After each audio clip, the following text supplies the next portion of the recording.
All right, here we are. We've made it. We're in Denver, day 2 of Outdoor Retailer. Welcome to Venture Out and the Ranger Station.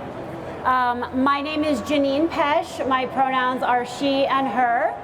I am from New York, but I live in British Columbia in Squamish on the unceded and ancestral territory of the Squamish people. I'm very excited to be here today in Denver with you all. This presentation today is going to be Spring 24, Summer 24 insights impacting the mindset and the market of the outdoor consumer. So if you're not familiar with Range, we are a creative consulting agency specializing in trend, color, strategy, and consumer insights for the active outdoor and lifestyle market. We also used to publish a magazine for quite a long time that some of you may have been familiar with here at the show. And right now we also publish a bi-monthly subscription-based newsletter called the Horizon Report. That's kind of a quick snapshot of things you need to know about in the market. So that's a little bit about Range if you're not familiar with it. Today's presentation is going to be a journey. So get ready. We're going to start a little dark and then we're going to go towards the light. The way that I built the presentation is it was very intentional. I know there's a lot of other trend presentations happening at the show, which I would absolutely recommend everyone see, like WGSN and Promo Steel that was yesterday. Probably a little bit more focused on product.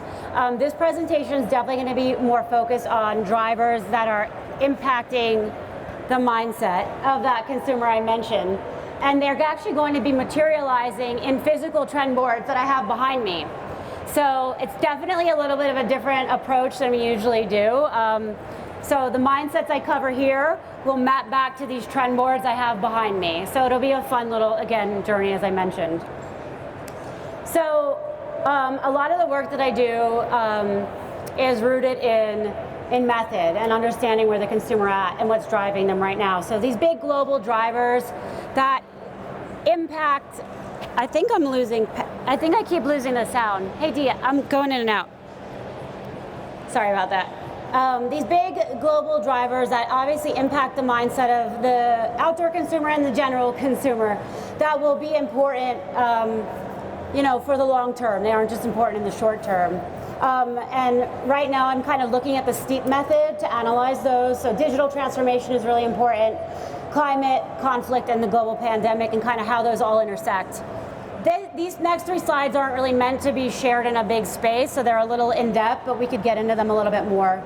So when you think about all these different facets of these global drivers that are impacting the mindset, you're thinking about deglobalization, decentralization, the climate, biodiversity, humanitarian crises, division, politics, the Great Reset, the Great Resignation, and kind of how all of those intersect to create this perfect storm of chaos. They lead us to distrust, confusion, uncertainty, unrest, and for sure the consumer is absolutely feeling that as well. Extreme patterns are obviously impacting every facet of our lives. Microplastics have been found in the human body for the first time. Published in the Environment International Journal, blood samples drawn from a group of volunteers in the Netherlands, 80% of them had some kind of concentration of microplastics in their bloodstream, so that's pretty impactful.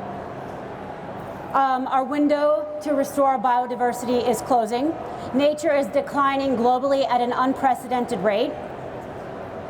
And over 1 million animal and plant species are under the threat of extinction. That's from a new report from the Intergovernmental Science Policy Platforms. So we're not doing so well here.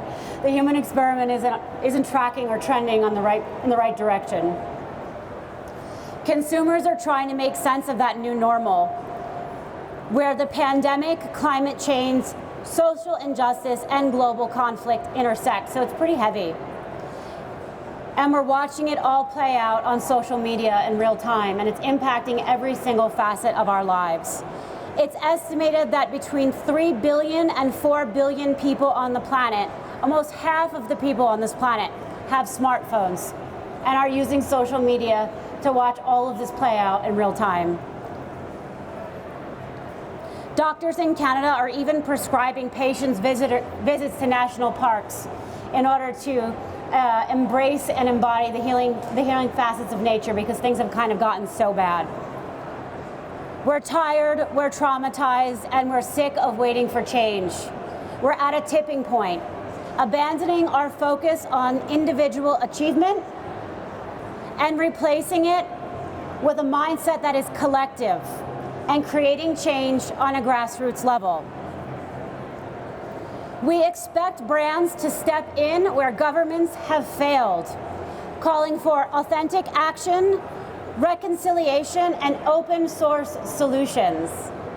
I heard a quote recently that was something along the lines of CEOs have become the fourth branch of government, because we're expecting brands to step in again, as I mentioned, where those governments have failed, because they've managed to act faster and more efficiently than our own government here in the US. Reimagining the way that brands engage consumers. The traditional 4 Ps of marketing, which were product, place, and price, and promotion, have been replaced with purpose, positioning, partnerships, and personalization to align with the shift towards collaboration over consumption. Brands will be tasked with demonstrating empathy and cultural savvy in a way we have never seen before, making the radical move from simply selling products to building long-lasting relationships. According to Greg Sherwin, the VP of Engineering at Singularity University, linear thinking and highly individualistic, reductionist approaches to society and the planet will shift towards communitarianism. All of these factors will lead us to establishing a deeper connection to self and each other as we transition from singularity to plurality, making the move from things to sentient beings. And if we look to indigenous teachings, we can learn that all living things on this earth, from plants to animals, are animate, living beings that deserve our respect and our protection as we shift from that individual to the collective. So this framework is going to set up how we dive into these themes that we're going to explore today. So the 3 themes that we'll explore today are Earth Core, which is working in harmony with nature to restore balance between people and planet, which is here on that trend board over there on the left or the right. Soft Launch, which is searching for meaning by reconnecting with self and the world around us. And Fluid Futures, which is about building community by redefining identity in the metaverse and beyond. So our first theme, Earth Core, is about fusing culture and the environment in new and unique ways, looking to Mother Nature to provide the blueprint for holistic inspiration. So we're going to look at each sub-theme in these 3 or 4 different lenses through culture, community, experiences, and design. So the culture of Earth Core focuses on the practice of less. So some key words that I want you all to keep in mind as I go through this theme are renewal, deconsumption, and degrowth. The concept of regenerative design, in which we restore, renew, or revitalize energy and materials through whole systems thinking, is really important here. You're going to hear me talk about whole systems thinking in every single theme. It's going to be our thread that we keep coming back to. Whole systems thinking is a method to understand how things, elements, and systems are related and how they influence one another within a whole. An example of systems thinking is how elements like water, sun, soil, air, plants, animals, and human beings interact and support one another as a system. I believe that whole systems thinking is the key to unlock infinite cultural, political, and ecological possibilities. As the World Economic Forum calls for accelerating the transition to new fiscal models, degrowth and deconsumption are emerging as solutions to balance economics with planetary health. Americans on average buy more than one item of clothing each week. That equates to 80 billion pieces of apparel annually. Out of those 80 billion pieces, we throw about 70 pounds of clothing out per year per person. That means that 73% of the world's clothing is destined to end up in the landfill. I know this isn't new information, but I'm just up here to reiterate it to you. Coming off a year fraught with supply chain issues, many consumers are asking themselves, why do I need so much stuff? I think we're all asking ourselves that as we look around the trade show and see how much excess there is. We're all kind of questioning, have we gone a little too far? True sustainability requires reducing our consumption, not just buying green products or offsetting the carbon footprint of our purchases. To make a drastic impact, we must produce less and consume less. What consumers value and how they distinguish themselves from others and convey their status makes up the modern aspiration economy, a term coined by Anna Endelic. In contrast to the traditional aspiration economy, where consumers collect commodities, and the modern aspiration economy, consumers collect cultural, social, and environmental knowledge. In the modern aspiration economy, worth and values replace wealth and economic status.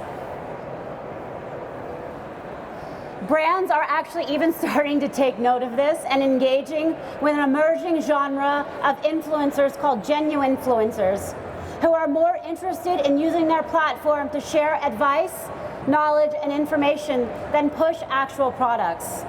These creators have large followings because of what they have to say, not what they have to sell, putting sustainability and community ahead of fast growth. Now we'll talk about community. So some keywords I want you to keep in mind for open source connection are local, regenerative, and collectivism. As we know, the climate crisis does not affect us all equally. A UN study shows that the combined emissions of the richest 1% of the global population account for more than the poorest 50%. But the global south will bear the biggest economic impact due to climate change. We cannot solve the climate crisis without solving for the nature crisis. And we cannot solve for the nature crisis without putting communities at the center. It's all interconnected. Intersectional environmentalism includes everyone in the debate to build more equitable futures. Intersectional environmentalism is the evolution of environmental justice. And environmental justice is the intersection of both social justice and environmentalism. According to Leah Thomas, one of the founders of the intersectional environmentalist movement, it is harder for Black and brown and low-income communities to have access to clean air, water, and natural spaces. This is not news to us. We are aware of this, but we are not acting fast enough to reverse these changes. So there's a focus shifting to local community collectivism. Socially minded consumers will look to brands who reach across the aisle. We'll support companies who share insights, infrastructure, and supply chain solutions to solve bigger industry problems. Going back to that thing I mentioned earlier, whole systems thinking. The regenerative agriculture model is also gaining popularity, not only in environmental circles, but in popular culture, as a new wave of activists and brands are reviving regenerative and indigenous farming practices informed by indigenous ecological knowledge. In turn, fostering a stronger connection to the land as a way to combat social and climate injustice. The goal here is to replenish biodiversity, empower communities, and encourage coexistence. This is a fundamental goal. But it requires communal commitment and open source connection to transform the whole system. Again, going back to the whole system. Now we'll dive into experiences, and some keywords I want you to keep in mind for experiences are inclusivity, decolonization, and stewardship. So access to the restorative powers of nature take precedence over the things we once inherently valued. And status signifiers are no longer dependent on money, which is quite liberating. In the modern aspiration economy, worth and values replace wealth and economic status. The COVID-era luxuries of the simple life, gardening, birding, and foraging have set the stage for a total shift in priorities. Inspiring the rise of purpose-driven tourism, which focuses on inclusivity, land stewardship, connecting with nature, and connecting with self. We're also learning and unlearning how systemic racism has impacted outdoor experiences based on identity, background, and ability. Cultural gatekeeping associated with core outdoor activities in North America is being redefined by affinity groups, as well as in the UK, who are challenging the narrative of how BIPOC communities interact with the outdoors globally. New initiatives and nonprofits like the Outdoors Oath, started by Teresa Baker, which aim to educate allies interested in taking action for the planet, inclusion, and adventure, are playing a huge role in developing a new outdoor cultural protocol we can all benefit from. And BIPOC athletes like Full Circle, the first all-black team to summit Everest, led by Phil Henderson, are planting flags at the highest peak, no longer asking permission to access outdoor spaces they've been historically excluded. We're actively decolonizing alpinism by increasing the visibility of mountaineers of color and designing outdoor experiences for Black and brown folks to reconnect with the wilderness in safe and positive spaces. In the design category for Earth Core, we're looking towards naturally harvested materials. So some keywords I want you to all keep in mind are biophilic design, circularity, and living systems. Biophilic design is being interpreted by leading voices across the industry, and natural inspirations for creating product have become a full-scale cultural movement. Biophilic design is the practice of connecting people with nature within our built environments and communities. Moving away from resource-intensive materials, we're searching for new, innovative solutions to scale the next generation of products that are kinder to the planet. In addition to exploring bio-based alternatives like mycelium, we're adopting regenerative plant-based ingredients sourced from renewable, non-edible waste like nutshells and leaves left over from food and herbal industries. Merging science and nature, living organisms will become an essential part of the design process. Bacterial pigment dyes will minimize wastewater by allowing color microbes to be woven into textiles, and photosynthetic garments will turn carbon dioxide into oxygen. It's quite incredible. Next generation garments and biotextiles will become sentient material systems, acting again as whole living systems that I mentioned earlier. Executives are also asking themselves how to decouple economic growth from environmental damage. 81% of CMOs agree that their businesses will undergo a fundamental pivot in response to climate change, while shifting from a consumption-based economy to a circular economy. Even trend-driven streetwear brands and core outdoor brands have consciously moved away from overconsumption and hype to implement more sustainable practices like slower drops, product repairs, and rewear programs. So to recap our theme here for Earth Core, we'll look towards whole systems thinking, sharing insights, infrastructure, and supply chain solutions to solve bigger industry-wide problems, regenerative and indigenous ecological knowledge, which will help foster a stronger connection to the land as a way to combat social and climate injustice, and we'll embrace collectivism, solving for the nature crisis by putting communities at the center. So now we'll move into our second theme, which is soft launch. This is where we're going to search for meaning by reconnecting with self and the world around us. So again, we'll explore culture, community, and experiences and design, starting with enhancing humanity in the culture space. Keywords here to keep in mind are flexibility, workplace wellness, and self-worth. Consumers are beginning to feel bold, adventurous, and more empowered than ever coming out of COVID, regaining control of their lives in whatever aspects they can. They're also realizing that they aren't alive to only make a living, but to discover a true and authentic self. Motivated by a renewed sense of purpose, burnt out workers are fueling the Great Resignation. I'm sure that's a very familiar theme to some of us here in this room. Beyond rewards or discounts, workplace wellness is being redesigned for the first time, and individuals are choosing themselves over their work. According to Microsoft Work Trends reports, 53% of employees are more likely to prioritize well-being over work than before the pandemic. And 60% say they would take a pay cut for a healthier working environment.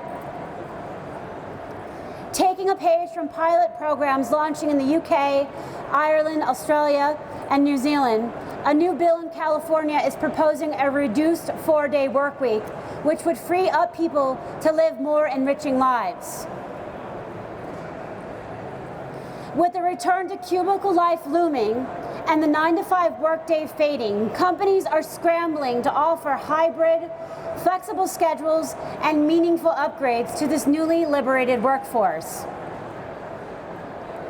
At the end of the day, people want more time to enhance their human potential, and if companies want to retain and attract talent, they need to support the value of the whole person, not just the worker. So as we move into culture, and as we move from culture into community, we'll focus on reconnecting to self. So keywords I want you all to keep in mind here are mental health, productivity, and self-acceptance. The ideologies surrounding living well have evolved into a bigger holistic picture, encompassing physical, emotional, environmental, financial, and spiritual health. We're experiencing increased levels of stress fueled by political, social, and status anxiety, which is exacerbated by the loneliness epidemic. It's affecting young adults and elderly the most, while it's definitely a health consequence for all groups. New tech platforms are bringing generations together to engage in social activities like daily walks and storytelling in an effort to combat how lonely we've become. Coming out of an era obsessed with growth, unrealistic expectations, and constant self-improvement, combined with the rise of a hyper-individualistic culture equating self-worth with productivity, we've become disconnected from our inner self, and our mental health has suffered immensely as a result. Research published in the Psychological Science Journal shows that striving for connection and community instead of constant self-improvement is far more beneficial for mental health, which should come as no shock to us. So we're building a new well-being ecosystem which takes into account mind, body, and community connection. Again, thinking about that whole systems model I discussed earlier. As a result, collectives and self-care studios are guiding people to embrace change through self-love. People are swapping social media for social meditation in search of that genuine human connection that we're all craving. So now we'll dig into experiences, and some keywords I want you to keep in mind here for unbundled and mindful are mindfulness, decentralized, and sensorial connection. The pandemic has affected more than just the way we work. Consumers have reshuffled their entire ecosystems. Just as our work is no longer centralized in one location, we're tackling our fitness anytime and anywhere. Because the traditional gym experience is now unbundled beyond the four walls of our gym or studio, our health and wellness options have become more democratic, more personal, and more accessible. We're seeing new startups embracing emotional support as a service, launching affordable mental health gyms with therapist-led classes, and fostering self-awareness, empathy, curiosity, and resilience, as opposed to just focusing on performance and betterment of our physical selves. According to DoSomething.org, 48% of Gen Z respondents surveyed want brands to provide tools and resources for managing mental health post-COVID-19. And while we train our brains to be happier, we're also seeing the long-term benefits of mindful running as a meditative approach to performance. New Balance and District Vision are launching a new collection accompanied by a series of mental health micro courses tailored to that mindful athlete. Brands are also discovering consumers connect more genuinely with products through immersive brand experiences. Again, not really a shock. And activation transforms into something memorable when it stems from the senses, which are touch, sight, hearing, smell, and taste. Again, whole systems thinking.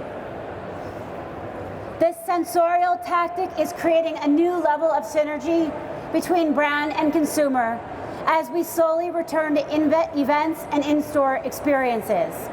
Selfridges, for example, is taking shoppers on a journey with a sensory-related pod that's equipped with bespoke fragrances, infrared light, heat, and sound sensors. So again, tapping into all five senses. As we talk about design, we'll focus on keywords which include supportive, adaptive, and digitally enabled.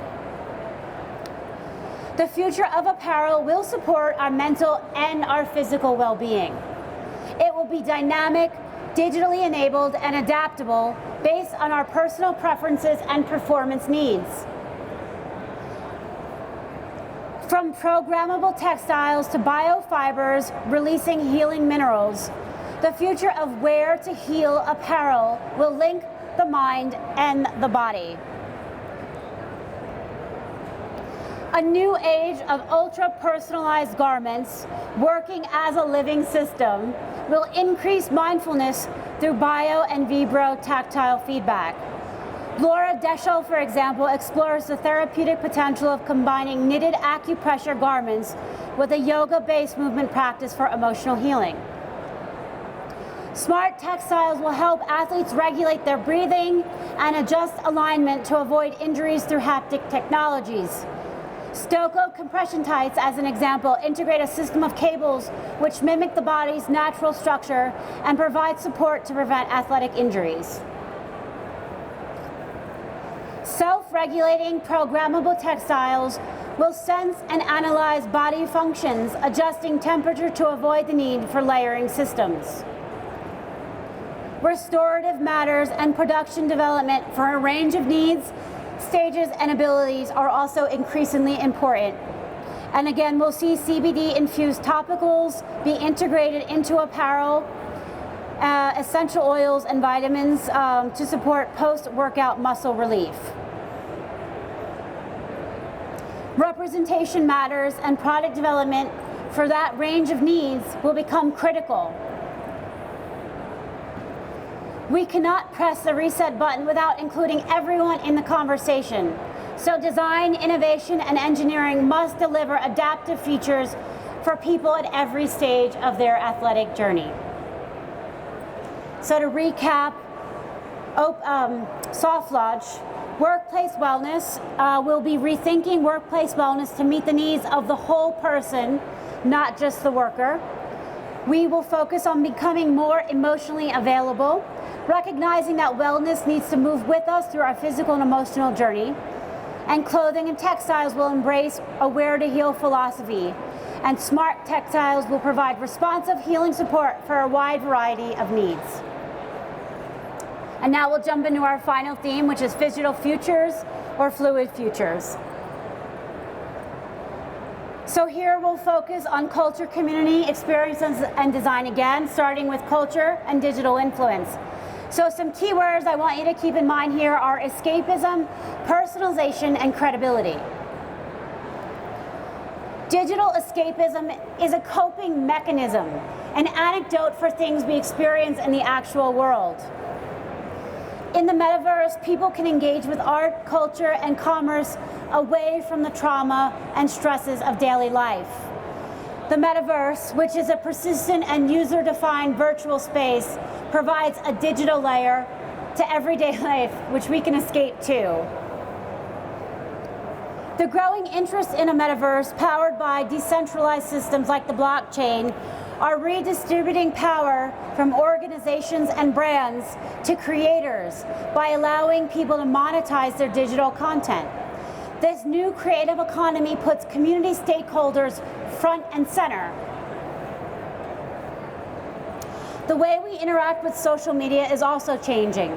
Just 9% of Gen Z say they want to stay on Facebook and Instagram and Snapchat as they seek out alternative spaces for intimate interactions and curated experiences.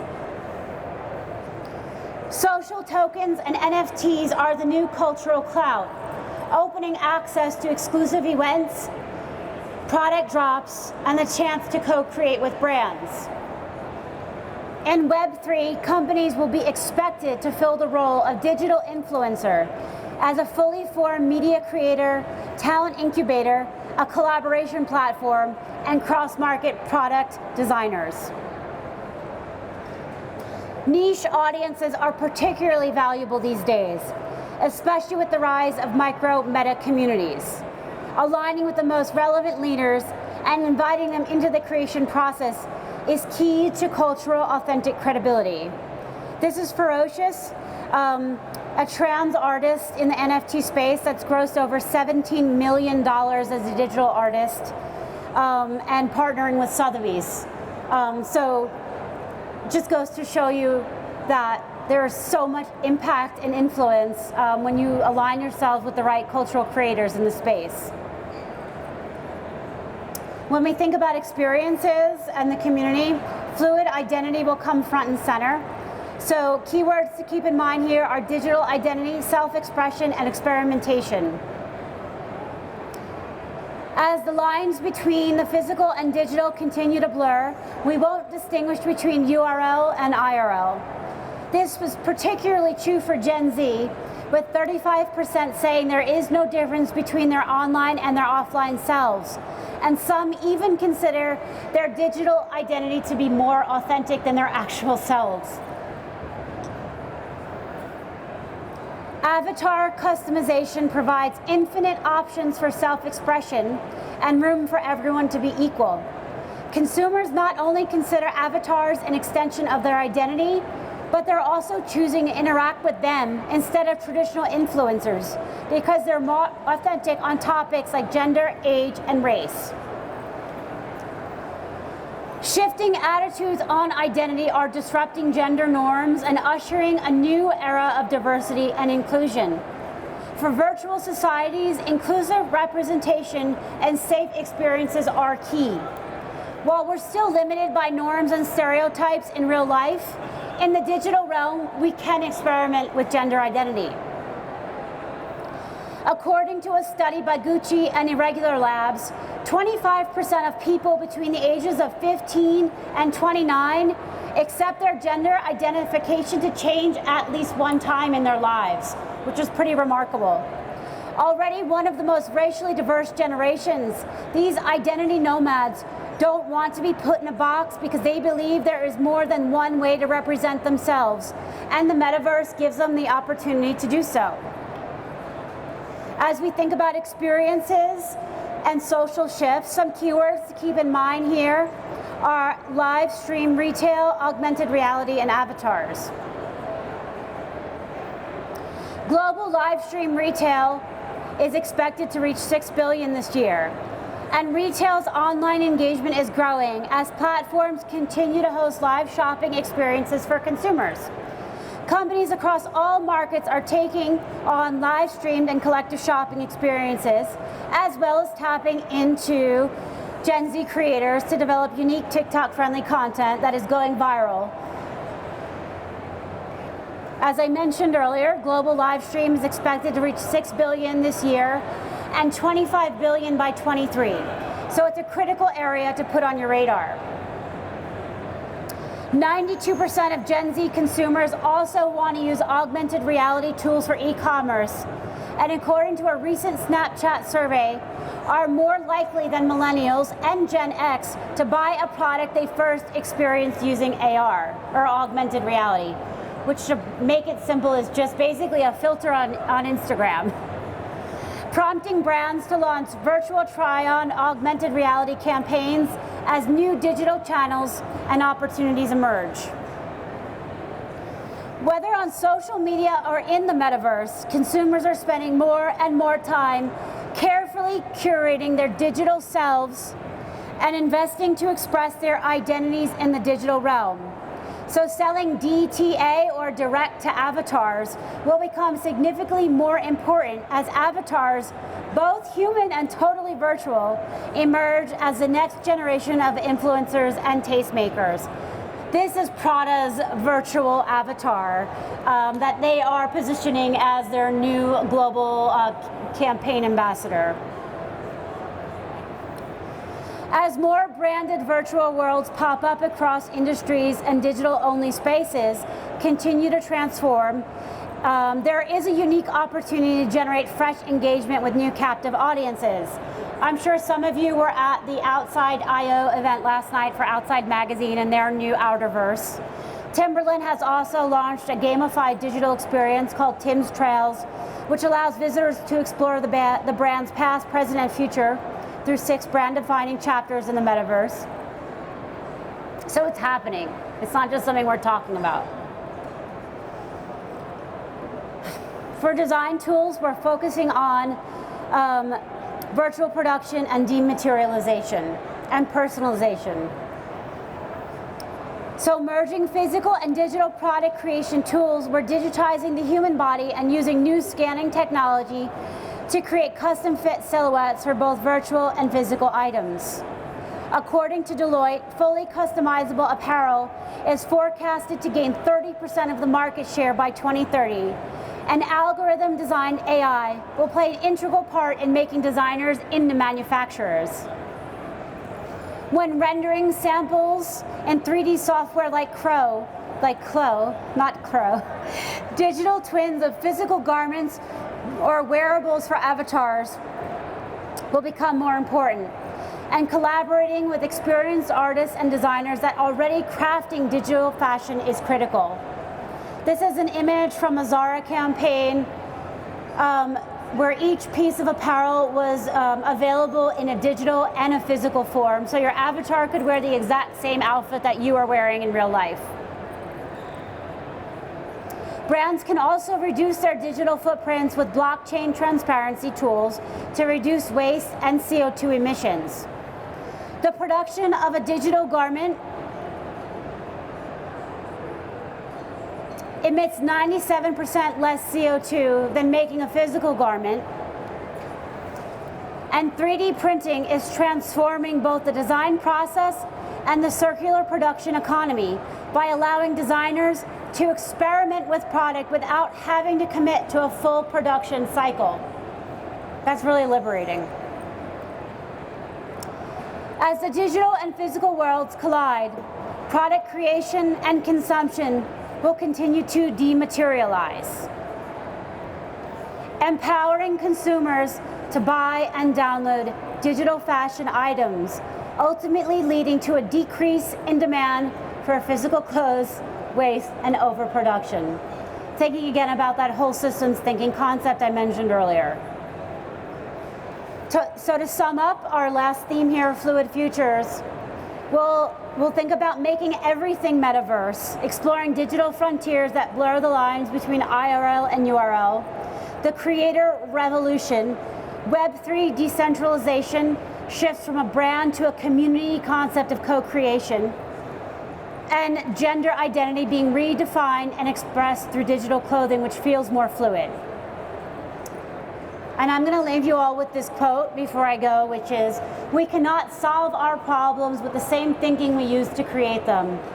And I'm expressing that need for a shift towards whole systems thinking.